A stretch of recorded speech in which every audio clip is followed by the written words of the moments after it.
नमस्कार दोस्तों, स्वागत है आपका हमारे इस चैनल धूप धुनुची आरती में। दोस्तों, ये विषय आज का हमारा जो विषय है वो बहुत ही एक ज़रूरी विषय है, क्योंकि हम विशेष पूजा हो या फिर जो है नित्य दिन की पूजा हो, हम पुष्पांजलि तो प्रदान करते ही हैं। तो पत्र सहित पुष्पांजलि प्रदान करते हैं और केवल पुष्पांजलि यानी कि एष सचंदन पुष्पांजलि और एष सचंदन पत्र पुष्पांजलि या फिर जो है बिल्ल पत्र सहित पुष्पांजलि। तो पत्र सहित पुष्पांजलि और जो है केवल पुष्पांजलि जो है, हम दोनों प्रकार से ही पुष्पांजलि प्रदान करते हैं। पर जब हम पत्र पुष्पांजलि कर रहे हैं, पत्र पुष्पांजलि प्रदान कर रहे हैं, तो पत्र पुष्पांजलि में हमेशा जो है दोस्तों एक बात का आप ध्यान रखिएगा कि पत्र पुष्पांजलि हमेशा जो है, या तो आप जो कलश स्थापना हुई है, कोई भी पूजा हो रही है, जो कलश स्थापना हुई है उसमें आपको पत्र पुष्पांजलि कलश के ऊपर, या फिर ऐसे जो ताम्र पात्र रखे होंगे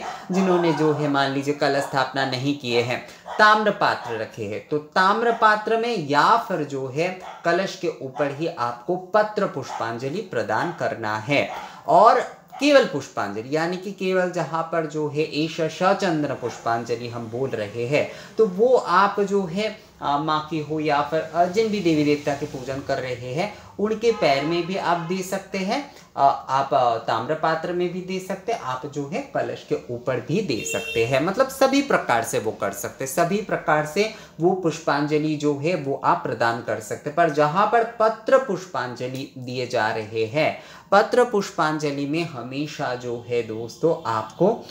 या तो कलश के ऊपर देना चाहिए या फिर जो है ताम्र पात्र में ही आपको प्रदान करना चाहिए। पत्र आदि के यानी कि बेल पत्र, जैसे पत्र माल्य पहनाए जाते, तो पत्र माल्य आदि दिए जाते हैं,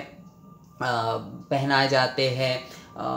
कलश के ऊपर तो पूजन किए ही जाते हैं, अर्चन आदि किए जाते हैं, सभी कुछ जो है वो प्रदान ज़रूर किए जाते हैं। और जैसे कि देवी पूजा आदि में हमारे नियम के अनुसार जो है,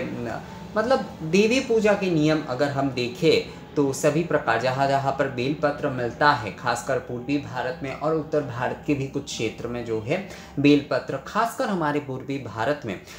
बनारस से लेकर, बिहार से लेकर झारखंड में आप जाइए, बंगाल में आप जाइए, तो इन सभी क्षेत्र में खासकर बेलपत्र मिलता है और बेलपत्र सहित ही पुष्पांजलि दिए जाते। तो पत्र पुष्पांजलि जहाँ पर भी दिए जा रहे हैं वहाँ पर कलश के ऊपर और जो है ताम्र पात्र में ही पत्र पुष्पांजलि प्रदान करना चाहिए। और जहाँ पर एष सचंदन पुष्पांजलि यानी कि केवल हम जो है पुष्पांजलि, गंध पुष्प अक्षत आदि जो है हम केवल प्रदान कर रहे हैं, उसमें पत्र नहीं होगा, तो वो जो है आपको हमेशा जो है मतलब हमेशा, मतलब वो आप सभी प्रकार से दे सकते हैं। आप भगवान के पैर में भी दे सकते हैं। पुष्प, गंध पुष्प जो है वो आप हर प्रकार से दे सकते हैं। गंध पुष्प पूजा के हर विषय में जो है आप हर प्रकार से दे सकते हैं। आप अर्चन कर रहे हैं, आप जो है पुष्पांजलि प्रदान कर रहे हैं, आप जो है निवेदन कर रहे हैं, तो गंध पुष्प की एक बहुत विशेष भूमिका होती है। और तो गंध पुष्पांजलि, पुष्पांजलि में जहाँ पर केवल एष सचंदन गंध पुष्पांजलि, वो आप पैर में, कलश के ऊपर, ताम्र पात्र में, सभी प्रकार से जो है वो आप पुष्पांजलि दीजिए दोस्तों, कोई समस्या नहीं है। पर जहाँ पर पत्र पुष्पांजलि हो रहा है, बेलपत्र के साथ जो है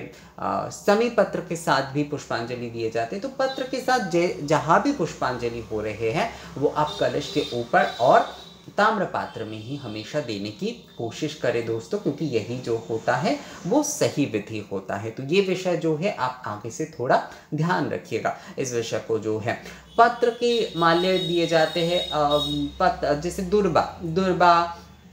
पत्र दुर्बा आदि, ये कभी ना पैर में नहीं दिए जाते, ये कभी भी जो है पैर में नहीं दिए जाते, ये हमेशा मस्तक में दिए जाते हैं या फिर जो है कलश के ऊपर दिए जाते हैं। जैसे विष्णु पूजन में भी तुलसी अर्चन किए जाते हैं और तुलसी पत्र सहित पुष्पांजलि दिए जाते हैं, तो वो भी कलश के ऊपर या फिर जो है जो पात्र रखे होंगे भगवान के सामने, आपको उसी में ही देना चाहिए। आप पत्र की माल्य पहना सकते, पर जब आप पत्र पुष्पांजलि दे रहे हैं बेलपत्र सहित आदि से, तो हमेशा ताम्रपात्र और कलश के ऊपर दीजिए, और केवल पुष्पांजलि आप सभी प्रकार से दे सकते हैं दोस्तों। तो मुझे लगता है ये विषय जो है आप लोगों को समझ में आ गया है। अगर इस बारे में आप लोगों का कोई सवाल आदि है तो आप लोग मुझे कमेंट्स करके या फिर मेल करके पूछ सकते हैं। मिलते हैं आपसे अगली वीडियो में, तब तक के लिए नमस्कार।